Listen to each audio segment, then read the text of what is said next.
कांप उठा middle east. युद्ध के कगार पर दुनिया। भारत बना सबसे बड़ा पावर प्लेयर। दुनिया ने कई युद्ध देखे हैं, लेकिन जो तस्वीर इस वक्त उभर रही है वो पिछले 50 सालों में सबसे खतरनाक मानी जा रही है। तेहरान की जमीन कांप रही है, खाड़ी देशों की नींद उड़ चुकी है और वॉशिंगटन से लेकर बीजिंग तक हर पावर सेंटर में सिर्फ एक सवाल गूंज रहा है, क्या अब महायुद्ध टाला नहीं जा सकता? राष्ट्रपति डोनाल्ड ट्रंप के एक इशारे ने पूरी वैश्विक व्यवस्था को हिलाकर रख दिया है। अमेरिकी नौसेना हाई अलर्ट पर है, मिसाइल डिफेंस सिस्टम एक्टिव हो चुके हैं और खाड़ी में तैनात अमेरिकी एयरक्राफ्ट कैरियर्स को फाइनल पोजीशन में लाया जा चुका है। ये सिर्फ धमकी नहीं है, ये तैयारी है। और जब अमेरिका तैयारी करता है तो दुनिया उसकी कीमत चुकाती है। जब मिसाइलों की गिनती हो रही थी, जब ड्रोन की रेंज नापी जा रही थी, उसी वक्त एक और खेल चल रहा था, सीक्रेट डिप्लोमेसी का खेल। अमेरिका के विदेश मंत्री मार्को रूबियो का फोन नई दिल्ली पहुंचता है। कुछ ही घंटों बाद ईरान के विदेश मंत्री सैयद अब्बास अराघची भी वही नंबर डायल करते हैं। दो दुश्मन, दो विपरीत ध्रुव, लेकिन दोनों का पहला कॉल भारत को। सवाल उठता है, आखिर भारत के पास ऐसा क्या है कि अमेरिका और ईरान दोनों युद्ध से पहले नई दिल्ली का दरवाजा खटखटा रहे हैं? भारत इस समय इकलौता देश है जो अमेरिका का स्ट्रैटेजिक पार्टनर भी है और ईरान का भरोसेमंद डिप्लोमैटिक चैनल भी। Chabahar port, energy supply, Indian diaspora और सबसे अहम, भारत की न्यूट्रल लेकिन पावरफुल इमेज। दिल्ली के साउथ ब्लॉक में अचानक हलचल तेज हो जाती है। इमरजेंसी मीटिंग्स, रॉ और एमईए की जॉइंट ब्रीफिंग और नेशनल सिक्योरिटी एडवाइजर सीधे पीएमओ को रिपोर्ट करते हैं। डॉ एस जयशंकर जानते हैं, ये सिर्फ दो फोन कॉल नहीं है, ये इतिहास के सबसे खतरनाक युद्ध से पहले की आखिरी बातचीत हो सकती है। भारत इस समय इकलौता देश है जो अमेरिका का स्ट्रैटेजिक पार्टनर भी है और ईरान का भरोसेमंद डिप्लोमैटिक चैनल भी।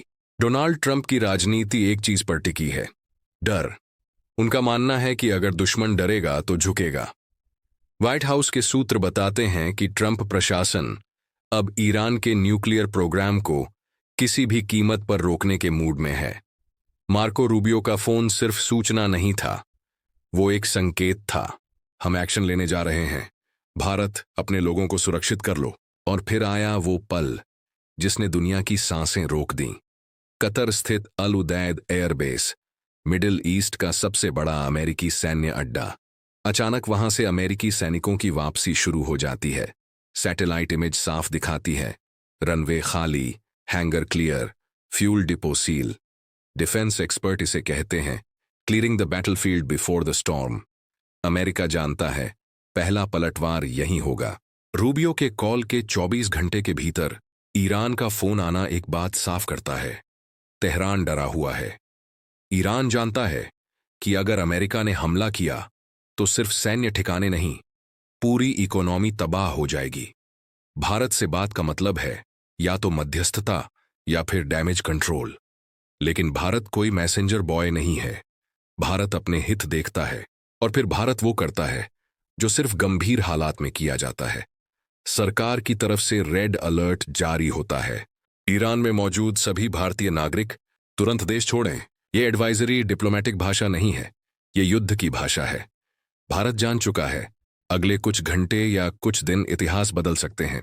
तेल की कीमतें, रुपये पर दबाव, शिपिंग रूट्स और 80 लाख से ज्यादा भारतीय जो खाड़ी में काम करते हैं। एक मिसाइल सिर्फ ईरान अमेरिका पर नहीं गिरेगी, उसका शॉक वेव दिल्ली, मुंबई और चेन्नई तक पहुंचेगा। इसीलिए भारत शांत रहकर सबसे बड़ा खेल खेल रहा है। ये सवाल हर किसी के मन में है। भारत अकेला देश है जो अमेरिका को भी समझा सकता है और ईरान को भी। लेकिन सवाल ये नहीं है कि भारत क्या कर सकता है, सवाल ये है क्या अब बहुत देर हो चुकी है। इतिहास गवाह है, हर महायुद्ध से पहले दुनिया ने यही कहा था, शायद कुछ नहीं होगा, लेकिन जब हुआ तो सब कुछ बदल गया।